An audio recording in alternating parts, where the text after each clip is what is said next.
যাত্রাপথে বা কোনো স্থানে থামলে পড়ুন এই দোয়া। আল্লাহ আপনাকে রাখবেন নিরাপদে। রাসূলুল্লাহ সাল্লাল্লাহু আলাইহি ওয়াসাল্লাম আমাদের শিখিয়েছেন এমন এক দোয়া যা পড়লে আল্লাহ আপনাকে সকল ক্ষতি থেকে রক্ষা করবেন। আউযু বিকালিমাতিল্লাহিল তাম্মাতি মিন শাররি মা খালাক। আমি আল্লাহর পরিপূর্ণ বাণীর আশ্রয় চাই, তিনি যা সৃষ্টি করেছেন তার অনিষ্ট থেকে।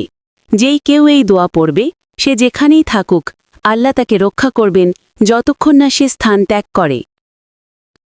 হাদিস সহিহ মুসলিম ২৭08 খাওলা বিনতে হাকিম রাদিয়া আনহা থেকে বর্ণিত। রাসূলুল্লাহ সাল্লাল্লাহু আলাইহি ওয়াসাল্লাম বলেছেন, যে ব্যক্তি কোনো জায়গায় থেমে এই দোয়া পড়ে আল্লাহ তাকে ক্ষতির হাত থেকে নিরাপদ রাখেন।